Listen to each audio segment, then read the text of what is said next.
voltado para os conflitos mais internos. Né? Então, o reconhecimento ou novas encruzilhadas a uma crítica social. E aí eu vou dar rapidamente, algumas pistas de trabalho para vocês, né? Algumas informações para depois discutir. Né? Eu vou mostrar, por exemplo, o direito de reconhecimento. No fundo, é o direito de reconhecimento das pessoas. E quais são, nessa tese que eu estou apresentando a você, quais são os objetivos desse reconhecimento. O que estou falando? Primeiro, conferir aos novos indignados de permitir que eles tenham um status social, uma exigência de um status social. E faz parte nosso próprio, da nossa evolução, da nossa vida. Né? Nós sempre estamos querendo que nosso status social, na medida do tempo, possa se melhorar. Né?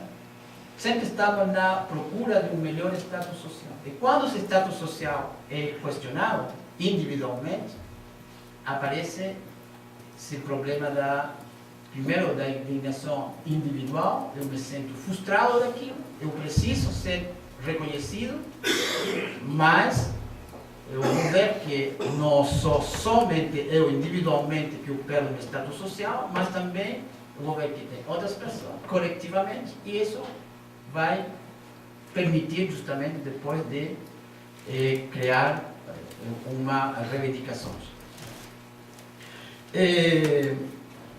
Segundo aspecto importante do reconhecimento, ele é também uma significação de que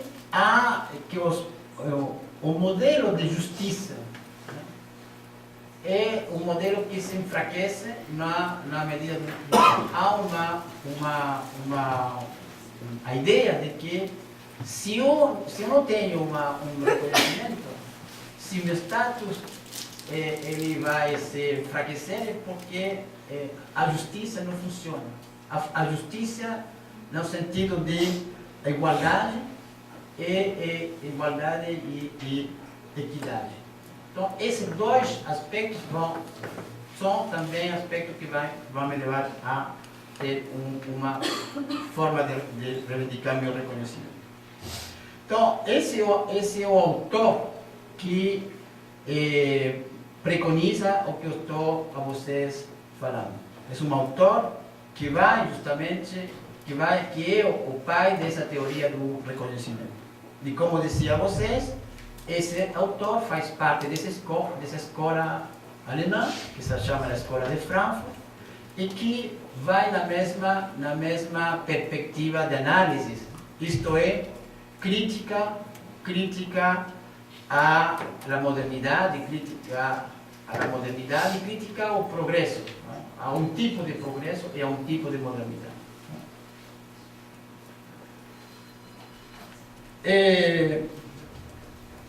Segundo tema importante nessa ideia do reconhecimento. Quanto tempo tem, professor, para não... Ok? Depois eu fico falando. Então, segundo tema importante nessa teoria do reconhecimento é que qual é o fundo que sustenta essa teoria do reconhecimento? Qual é o fundo, diríamos, o fundamento para criar essa teoria? O fundamento eu diria, são duas formas de fundamento. O primeiro fundamento é uma decepção profunda a um liberalismo que se apresentou nos anos 90 como sendo uma forma de bem-estar, de modernização social, de possibilidade de oportunidade, todo mundo vai poder ter sua oportunidade, todo mundo vai poder crescer, né? Todo mundo vai poder consumir, etc, etc. Então, todo mundo vai poder ganhar. Né? Só é importante de ter o esforço individual para poder chegar lá. Então, esse é o fundamento da decepção desse modelo. Na verdade, é um modelo, né? Um modelo dos anos 90 liberal, né? Fim dos anos 80, e decepção de um modelo que depois neoliberal, que depois se sofisticou ainda mais, né? Para justamente beneficiar de as vantagens que os estados naquela época ofereciam a esse modelo. Evidentemente, há uma ruptura importante do ponto de vista da maneira como isso se evoluiu. Porque historicamente, por que chegamos a esse modelo? Chegamos porque o modelo que os economistas chamam os 30 gloriosos, 30 anos pós-guerra, onde houve toda uma economia, esquentou a economia mundial, houve uma modernização das sociedades pós-guerra na Europa, houve o pleno emprego, o crescimento de 7% durante 30 anos. Esse modelo se esgotou logo depois da crise do petróleo 70 e pouco.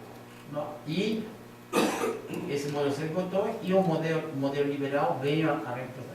E esse modelo liberal, hoje, para o meu ponto de vista, é fonte de decepção, é a fonte da decepção e é a fonte também da multiplicação de falta de reconhecimento, e falta de reconhecimento, conflitos que vão se multiplicar em todo lugar do planeta.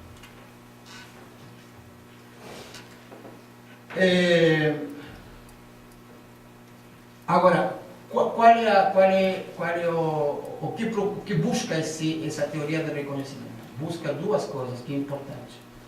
Busca de reconstruir uma teoria da justiça. Né? Uma teoria da justiça que possa ser diferente a uma teoria da justiça que se forjou, que se criou numa relação com o liberalismo, com o liberalismo procedural, com o liberalismo econômico. E uma teoria da justiça que tome conta da insatisfação da sociedade. E, evidentemente, a teoria do reconhecimento é uma teoria que vai em direção da insatisfação da sociedade. E é uma teoria que quer reemplaçar uma teoria da justiça que está construída em função de uma visão liberal do mundo.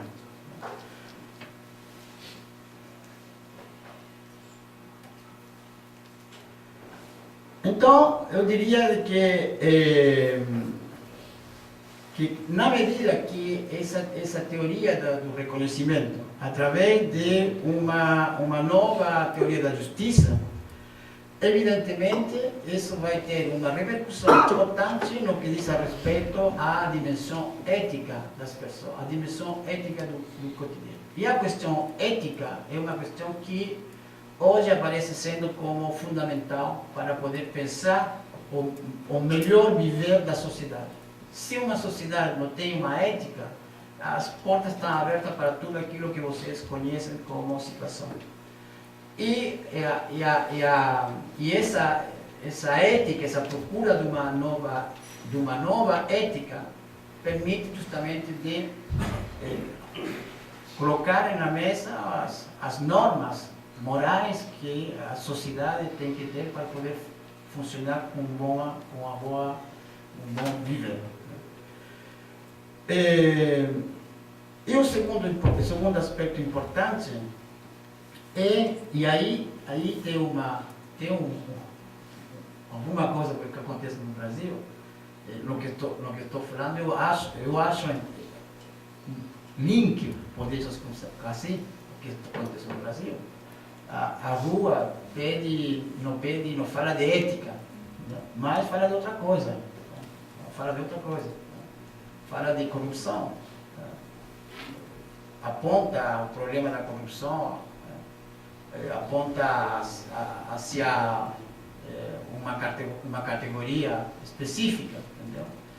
Mas quando ela aponta o problema da corrupção, evidentemente ela está querendo que o sistema político funcione com uma nova ética, com uma outra ética, né? E também aparece, e aí você não pode me dar razão, eu acho que aí tem também outro elemento importante. A sociedade, o ator social, aparece sendo como um ator ativo do cotidiano político, ele quer participar. E os conflitos sociais são saudáveis, conflito social não é coisa que vai destabilizar a democracia. Tem muitas pessoas, meu Deus do céu, vai acontecer, a democracia está em perigo. Ora, os conflitos é próprio de uma democracia, faz parte da democracia. E o fato de buscar reconhecimento, a busca de reconhecimento passa também pelo conflito. O conflito não é uma briga para matar o outro. O conflito é uma forma de poder mostrar aquilo que eu reivindico, né? E saber como o outro vai responder aquilo que eu reivindico, né? Então, há essa teoria do reconhecimento, permite justamente eu diria, de dar um lugar particular ao conflito nesse sentido. E o conflito também político. E aí tem dentro dessa tese que eu apresentei, tem um pesquisador francês, né, que infelizmente morreu faz uns poucos, um colega meu, da minha mesma instituição, né, que ele argumenta essa situação, não do reconhecimento, mas argumenta essa situação de conflitual através o desejo de segurança. As pessoas procuram uma segurança, né? E não é somente uma segurança pública, não é somente mais polícia, também, mas também uma segurança, entendeu? Uma estabilidade social, uma segurança do Estado para poder as pessoas ter as condições de melhorar seu status social. Uma segurança nas classes médias para poder enviar seus filhos à universidade. Vocês, no Brasil, vocês têm sorte que vocês podem mandar os filhos à universidade com o esforço. A classe média pode mandar. E o paradoxo do Brasil, o Brasil é muito paradoxal nesse sentido. O paradoxo no Brasil é a classe média, não vou falar a classe pobre, a classe média paga a escola privada para o menino, e depois o Estado dá a universidade gratuita para o filho. Eu acho que deveria ser o contrário, né? Deveria ser gratuita para os meninos, e depois... Então, você tem essa sorte, tem lugares que a classe média não pode pagar a universidade. Eu tomo o caso extremo, que já não é mais o único, mas vocês têm aqui do lado, vizinho de vocês, é bom também olhar para o vizinho, para saber o que está acontecendo, não somente olhar para si mesmo e dizer, que pena que acontece para nós. Não. Olhe para o vizinho, olhe para lá, veja o que acontece cá, informe-se o que acontece para você ter mais argumentação para dizer, aqui acontece, por que não pode acontecer? Entendeu? Mas no vizinho lá no Chile, entendeu? A classe pobre não pode, mas a classe média vive um processo de insegurança permanente. A angústia social da classe média é como vou dar educação para meus filhos. Porque a educação é privada e os custos são enormes. Uma família para mandar um filho na escola, um filho na universidade, uma família. É dívida de 10 anos. Crédito de 10 anos. Para mandar um, imagina 2. E normalmente a família tem 2. Não 3.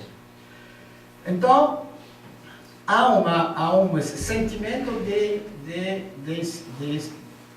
inseguridade. E esse sentimento de inseguridade é o desejo das classes, não somente da classe média, também da pobre, de ter uma certa segurança, para poder projetar hacia o futuro. O próprio do homem é se projetar, sempre estamos nos projetando hacia o futuro. Nunca nos vamos a projetar no passado, no futuro. Então, e o que acontece? Acontece que hoje nós vivemos um processo de insegurança permanente. E aí as inseguranças permanentes são várias. Inseguranças da problema da delinquência. Insegurança, aí você tem. Então, o que se procura, não? E essa é a tese desse pesquisador francês, é que dentro dessa visão do reconhecimento, trazer mais segurança. Tá certo? Isso aí é quase a mesma coisa. Então, aqui tem um ponto que eu não toquei, porque acho que não copiou diretamente com o que eu tinha cá. Mas eu vou apresentar mais um ponto aqui da insegurança. Eu acho que a inovação do curso que eu estou aqui participando, a aula magna que eu estou a inovação, que eu acho que é uma inovação, talvez exista em outro lugar, mas eu conheço isso aqui, a inovação é que aqui há uma noção, um conceito que acho que é importante, que dentro dessa procura da segurança, há também uma possibilidade de ter uma participação cidadã. A insegurança cidadã, ela pode também trazer uma possibilidade de poder justamente avançar nessa questão do reconhecimento. Que o cidadão quer também participar a sua própria forma de elaboração de uma segurança. E se uma insegurança pública, ele quer saber como isso vai funcionar na minha cidade, no meu bairro. E é bom, eu acho que aí que tem esse aspecto inovador, é bom de integrar no sistema. O cidadão faz parte do sistema, eu também faço parte do sistema. Então, eu preciso saber como se conceptualiza essa situação quando se trata de segurança pública, como se conceptualiza a segurança pública, para eu também saber quais são, não somente quais são as regras do jogo, mas também saber se aquilo que me oferece essa segurança pública está dentro da minha visão do mundo, e eu posso também participar com uma ideia. Então, aqui eu vou ter 10 minutos, eu vou passar meus 10 minutos para mostrar então rapidamente esta tese, a segunda tese desse também pesquisador alemão, Welser, que nos leva mais à ideia do conflito, né? E através justamente da questão das catástrofes sociais. Aí já saímos mais da teoria do reconhecimento, nós passamos para uma visão mais abrangente do conflito, dos novos conflitos, que eu acho que pode parecer estranho, né? Mas eu acho que a longo termo, a longo prazo, esses conflitos vão ter que também ser, pelo menos, pensados numa concepção da segurança pública, porque isso vai trazer problemas, né? Quando vocês vão, ou quando nós na Europa vemos chegar imigração econômica, e quando essa migração econômica vem de outras culturas, que há um problema de relacionamento, isso aí cria conflitos novos, cria também no imaginário das pessoas, cria um sentimento de insegurança. Quando amanhã nós vamos até aqui em outro lugar, percentagem importante de imigração devido ao problema da mudança climática, né? Tem previsão feitas pelas Nações Unidas, né, que o deslocamento de população vai ser importantíssimo.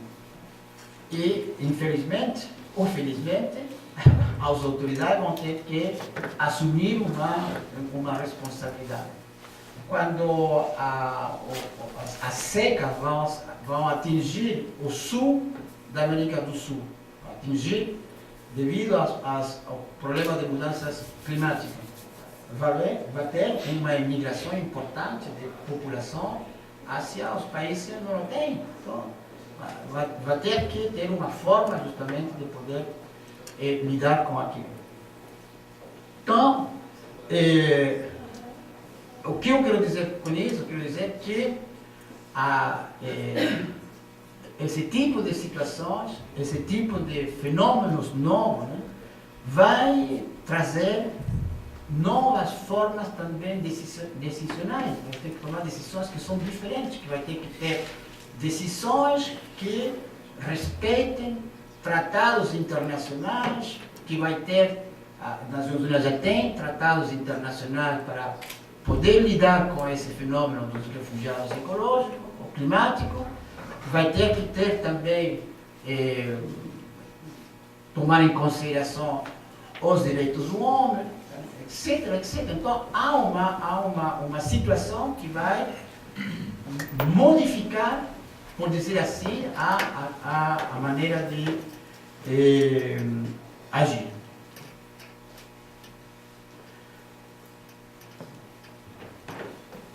Então, isso leva a uma situação que é nova, né? Não que diz a respeito desses conflitos. Ela é nova porque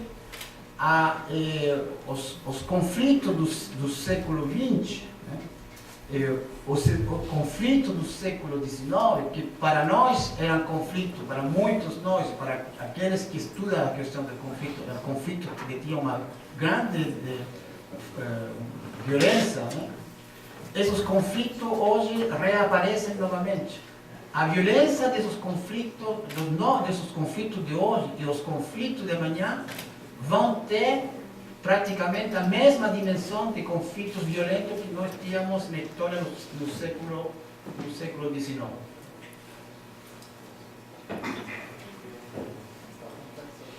Então, o século XX, nessa tese desse autor alemão, o século XX pode ser um ciclo de violência e de conflitos de uma grande intensidade. Então, precisamos também de nos preparar intelectualmente para tentar justamente enfrentar aquilo. E a gente percebe que há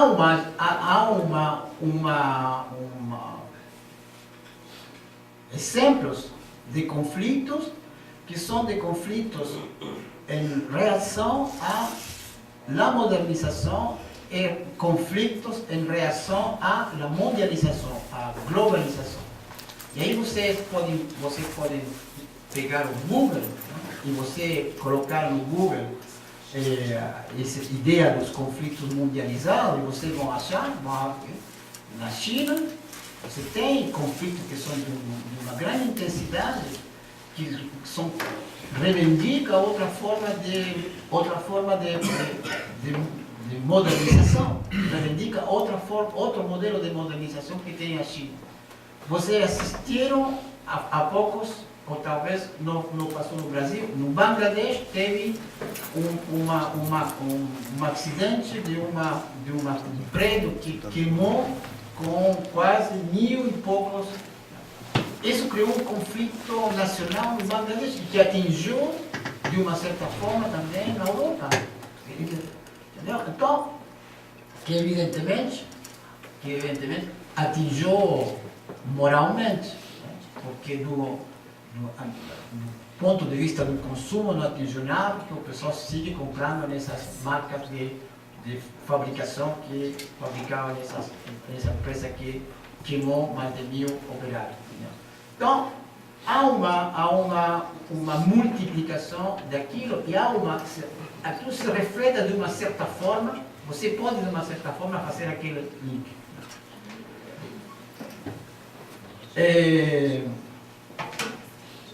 Então, o que eu quero dizer é que frente a esses conflitos, né, frente a esses conflitos mundiais, frente a essa convicção que esses conflitos vão se desenvolver, conflitos que vão ter uma relação direta também com o problema dos recursos, a falta de recursos vai ser também um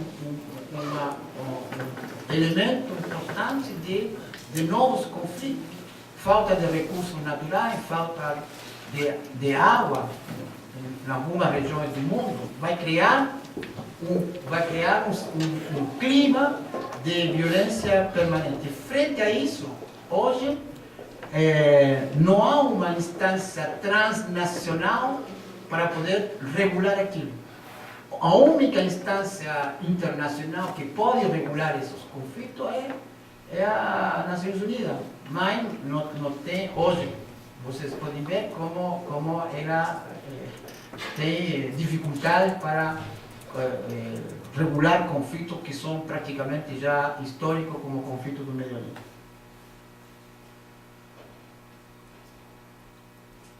Então, eu acho que aí a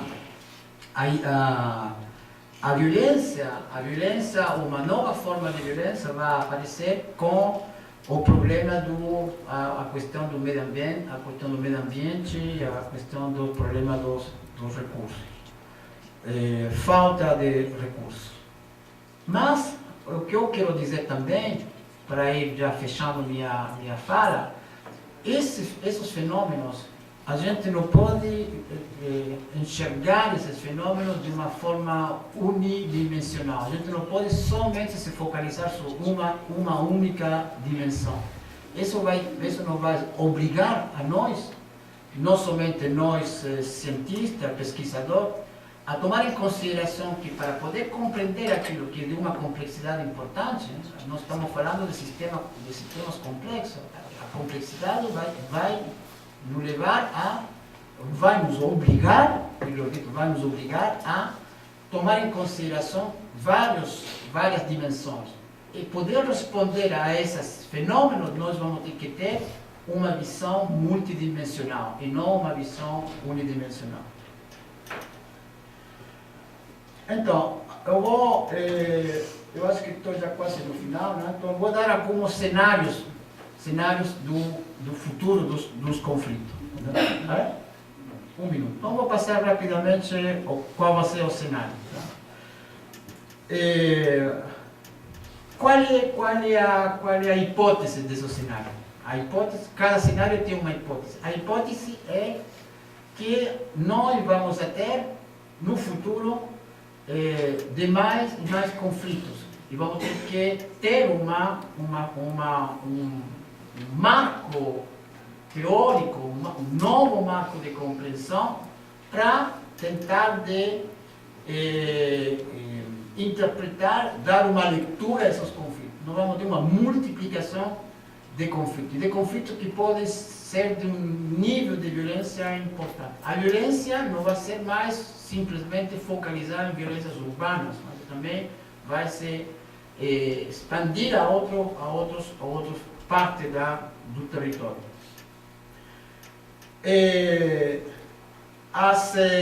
Eu não falei de conflitos que podem levar a guerras localizadas, né? A tensão entre países por falta de recursos, por problemas de limitação de fronteira. Não falei desse tema, porque também aparece sendo um tema importante, que nós, hoje, mesmo aqui na América Latina, há conflitos latentes do ponto de vista de nações que reivindicam parte do território. Não falei disso aí, mas o que eu coloco como cenário são mais os cenários relacionados aos conflitos que vão ser do problema da mudança climática. Então, primeiro cenário são conflitos devido ao clima e que vão se expandir em diferentes regiões do planeta, né? E isso vai ser consequência de um Estado que não vai poder responder às demandas da sociedade. Então, o Estado não vai ter a possibilidade, ou não vai ter a capacidade para poder responder a buscar a solução desses conflitos. Então, e que vão se desenvolver cada vez mais. Conflito. Então, primeiro cenário, o problema do Estado regulador para esses conflitos. Segundo cenário importante é conflito que vai ser diretamente relacionado com o problema da mudança. Isto é, problema de degradação do solo, vai ter menos possibilidades para produzir. Então, guerra, conflito, violência entre problemas de terra para produzir, penúria de alimentação, problema de água, de esgotos, que vai trazer também, com as enchentes, vai trazer problemas, né? Uma sensação, uma percepção da população de uma situação de dificuldade para poder enfrentar aquilo. A população vai reivindicar soluções para poder enfrentar aqueles problemas. Então, como vai levar? Não vai ter resposta, isso vai criar clima de inseguridade. Sociedades que vão ser mais vulneráveis que as outras. Regiões dentro do próprio território nacional que vão ser mais vulneráveis. Países que eram considerados como Estado vão ser sendo mais vulneráveis. E isso vai criar uma aumentação dos conflitos. Conflito tanto interno como externo.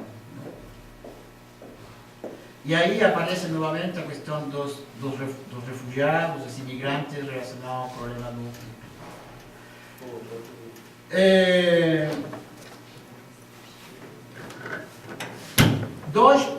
Dois últimos cenários importantes, eu acho, a aumentação através do terrorismo também, né? A aumentação de uma contestação do processo de modernização e de mundialização através da violência. Como não há uma resposta, frente a esse fenômeno, vai ter também uma atitude mais violenta, porque as pessoas vão achar que as inigualdades, as injustiças não vão transformar, ou vai se acentuar ainda mais, não vai ser ouvida, então vai ter uma multiplicação.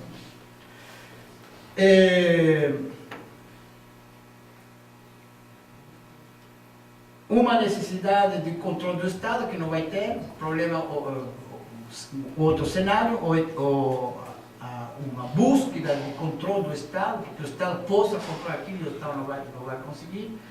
E isso vai levar a um fenômeno que se chama monopolizar a violência. Quem vai monopolizar a violência frente a um Estado que não tem mais possibilidade de controlar? E último cenário, toda essa situação vai ter como fundo de, digamos, de repercussão, evidentemente, o problema social. Isso vai trazer, evidentemente, uma multiplicação de problemas sociais que o Estado não vai poder responder. E aí eu vou terminar com duas ideias, simplesmente, duas ideias que estão relacionadas com esses cenários e como os jovens na Europa veem essa situação. E aqui é interessante, e aí eu terminaria com essas duas ideias, principalmente voltadas para os jovens, para fazer o link com os jovens franceses.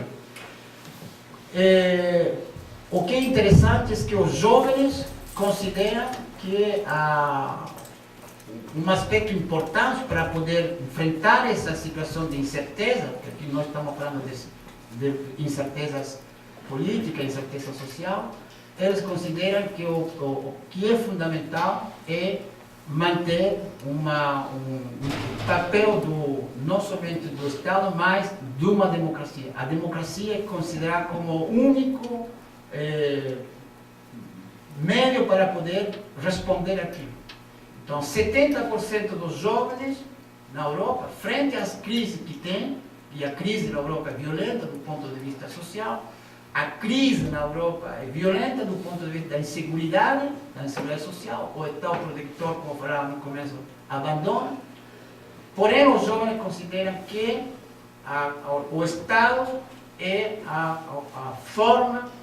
única forma, a democracia, desculpa, é a única forma que pode impedir uma situação, digamos, de conflitualidade incontrolável. Primeiro ponto. Segundo, eu acho que aí eu terminaria com essa ideia. Segundo ponto importante é que ainda o jovem europeu, frente a essa crise, considera que o papel do político é o papel importante. O político tem que ter um papel dentro do sistema. Não há uma visão há uma visão, mas com uma crítica. Qual é a missão do político? A missão do político é permitir. A missão do político é muito simples. É a correia de transmissão entre o cidadão e a instituição. E sua missão é essa, não é outra. E aquele que não tem essa missão tem que sair do sistema. Não pode. Aquele que não faz, não tem essa missão, tem que ser outra coisa. Eu acho que aí há uma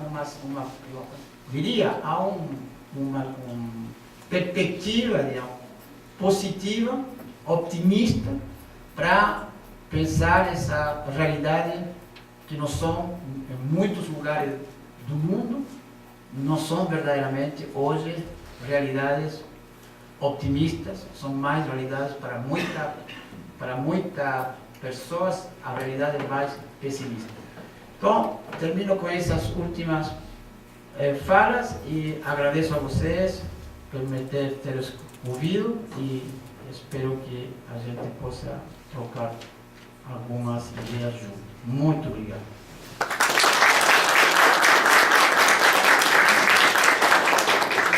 Então, nós teremos tempo para uma revoada de perguntas, depois o professor responderia em 2 minutos. Por favor, temos um minuto. todos estão bastante inquietos em fazer perguntas. Vai fazer nota, cara.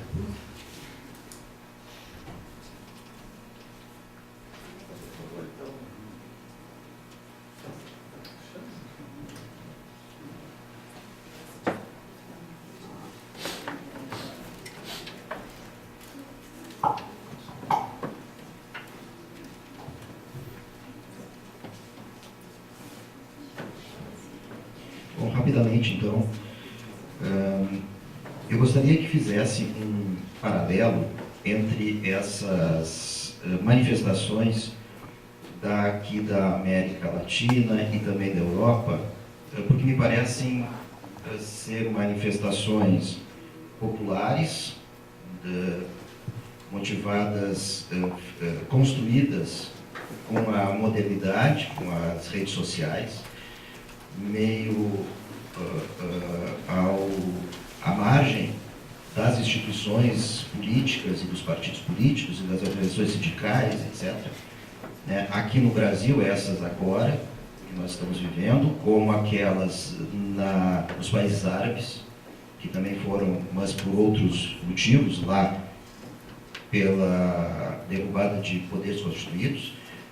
No Chile, também, mas porque não há o acesso a certos serviços, a certos educação, por exemplo. E na Europa, pela imigração, porque não uma parte daquela população que migrou não tem acesso ao que se chamava bem-estar social. O governo Sarkozy, que houve inclusive levantes com incêndio de carros, mais na periferia de Paris.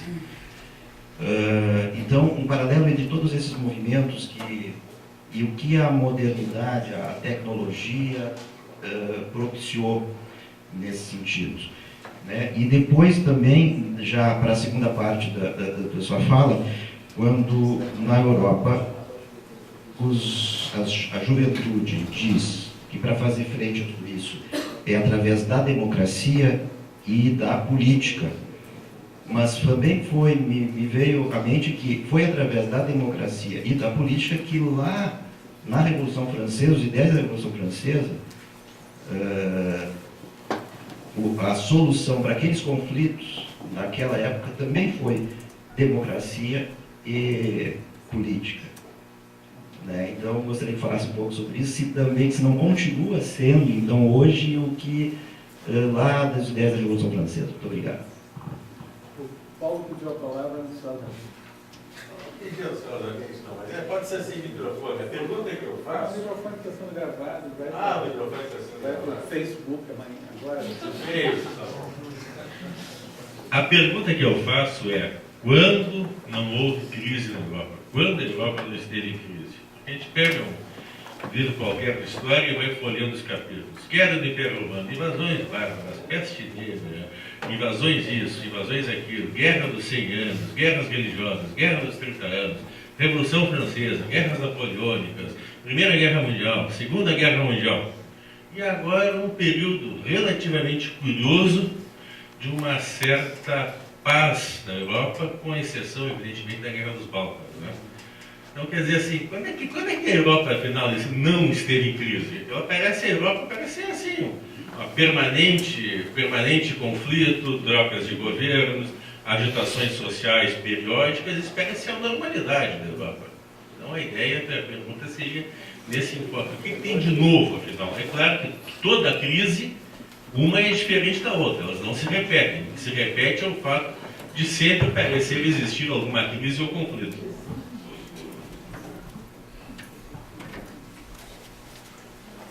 Mais uma pergunta. Laura pediu a falar. Desculpa, eu não tinha visto.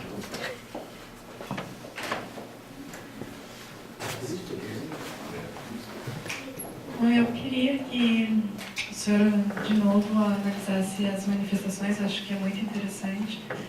E eu acho que elas têm um caráter muito mais difuso hoje do que antigamente, que eram bastante mais focadas em algumas questões. Acho que os conceitos de violência difusa são bem interessantes nesse sentido. Eu acredito que o Estado ele admite e ele espera uma fenomenologia dessas manifestações como antigamente. Ele não foi pego de surpresa por essa nova fenomenologia das manifestações. Eu acho que aqui a gente, num curso de segurança pública, com profissionais da segurança pública, majoritariamente, como o senhor vê a atuação, então, dessas instituições frente a essa nova modalidade de manifestações? Mais uma pergunta? A Crícia pediu, nossa doutora em especialista em DNA.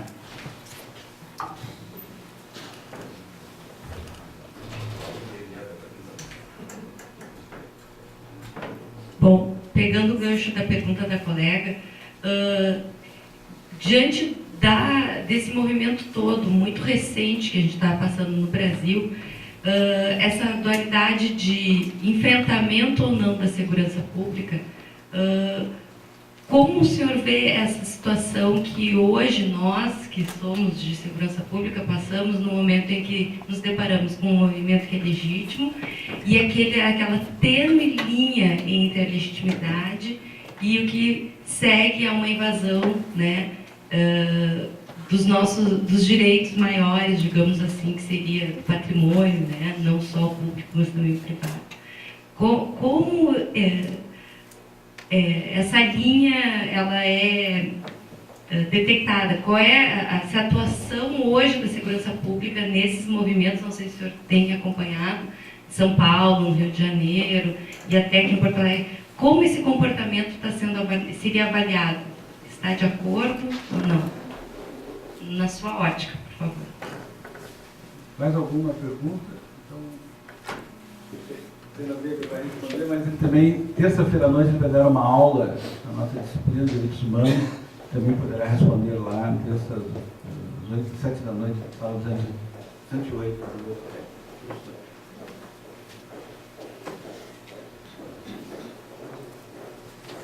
Eu vou começar pela última. Vamos ver se eu posso depois sair daqui do Brasil. Eles te protegerão. Tá ótimo. Olha, a sua pergunta é uma pergunta bem difícil, né? Eu não vou dizer, não vou responder porque não está complicado. Vou responder porque é difícil, acho que é o que a gente tem que responder as coisas difíceis.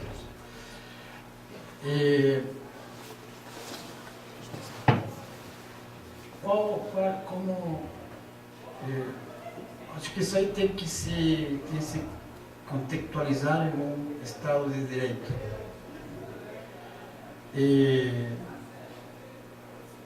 Até hoje o Brasil é um Estado de Direito, até hoje, e vai ser um Estado de Direito mais para frente, que é um clamor popular que o Brasil continue sendo um Estado de Direito. E o Estado de Direito tem regras para funcionar. Eu não posso aqui fora tirar minha roupa. Sim, eu posso, mas estou transgredindo aquilo que o Estado de Direito impede para mim. Então, eu acho que isso aí o Estado de Direito não é somente para o cidadão, é também o Estado de Direito para aquele que representa o Estado. Então, de uma certa forma, você representa o Estado. Então, eu acho que aí há um esforço de quais são os limites a não ultrapassar.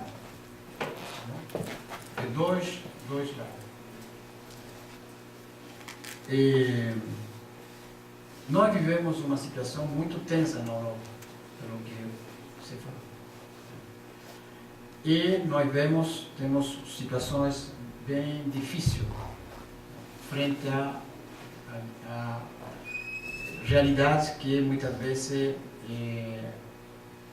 o Estado de Direito sume, não há mais no Estado de Direito. E em nome de um abandono do Estado de Direito, há uma situação muitas vezes tensa. Eu acho que nossa responsabilidade primeiro como cidadão e depois como representante, eu acho que é de manter, respeitar até o máximo o Estado de Direito. Até o máximo. E, na medida que se ultrapassa, eu acho que aí tem que ter uma sanção, é lógico. Se você tem um movimento espontâneo,